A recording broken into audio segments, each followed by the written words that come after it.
do anything.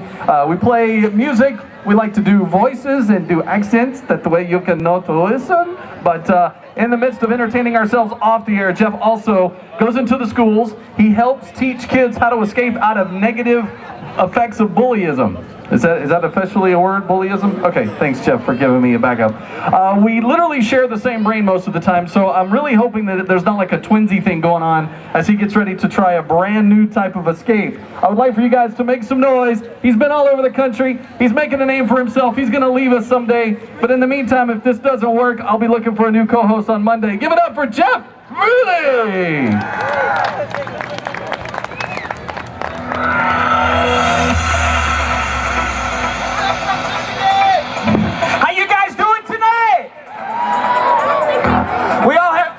To try to hold us back, make us stop, make us quit. Tonight I'm going to share with you just a few of mine.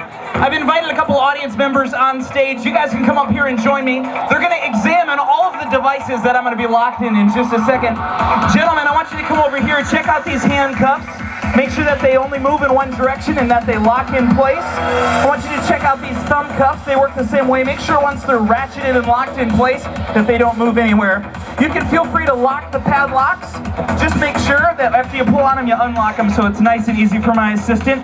Finally, take this steel bar and make sure it doesn't bend or it doesn't break. It's solid steel. Ladies and gentlemen, this is what I call suffocation.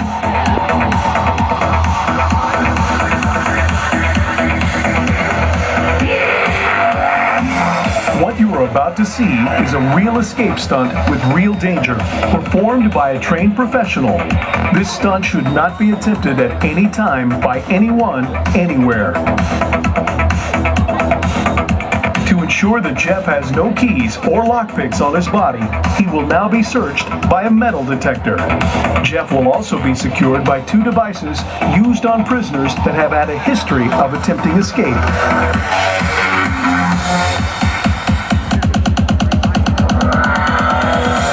Jeff is now getting in place and preparing for his assistant to apply the shackles. To prove that they are real, he's invited audience members on stage to inspect each device. These volunteers have also examined the two bags that Jeff will be locked in to ensure that there are no secret openings or keys hidden inside. The first restraint is a neck iron. The purpose of this device is to limit movement by chaining handcuffs to the neck and away from the body. The second device is a pair of regulation police handcuffs, the same kind that police officers use on the street to secure dangerous criminals. Next is a device that is not as common, but has been used for years on prisoners who attempt to escape. These regulation thumb cuffs secure the thumbs together and restrict their movement, making it nearly impossible to do anything with the hands, even if the prisoner had access to a lock-picking device of some kind. Jeff's assistant is now attaching his handcuffs to the neck iron with a padlock. This will severely limit Jeff's mobility and make it much more difficult for him to escape. In addition to escaping metal shackles, Jeff will also have to free himself from two bags. The white bag that Jeff is currently being locked in is a federal mail bag as used by the United States Postal Service. This high-security bag is made of tough canvas and has 18 holes at the top, reinforced with brass grommets. There's a key in it. Jeff's assistant will thread a steel bar through these holes to close the bag. Once the bar is in place, a high-security padlock will be placed through each end, locking the bag shut. In 1907, legendary escape artist Harry Houdini was challenged by the United States Postal Service to escape a mailbag like Jeff's. Houdini was successful, but it took him over an hour to free himself. Unfortunately for Jeff, he will not have that much time or that much air. The black bag you see on stage is an industrial garbage bag. Once it's tied shut, Jeff will have 2 short minutes to escape before his oxygen runs out.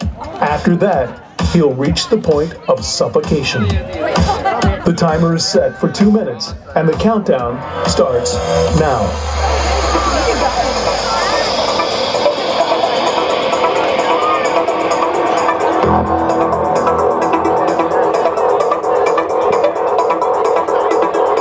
Please remember that what you are seeing is not a trick or an illusion.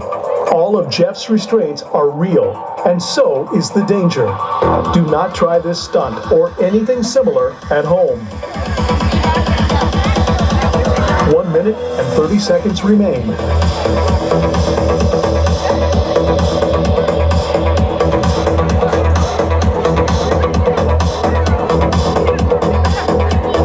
Even though Jeff is a trained professional, a stunt like this carries a big risk. Jeff's assistant is a trained member of his safety crew and is monitoring his every move.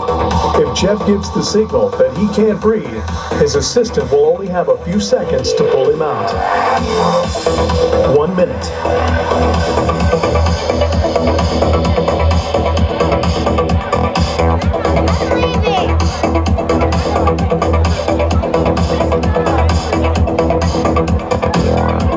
At this point, the air inside the bag is getting very hot and very thin.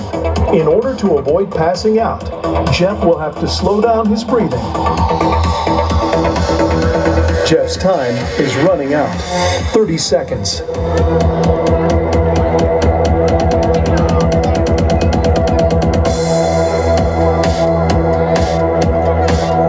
Seconds.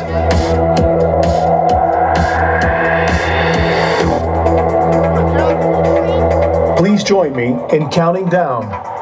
10, 9, 8, 7, 6, 5, 4, 3, 2, 1. Ladies and gentlemen, Jeff Veley.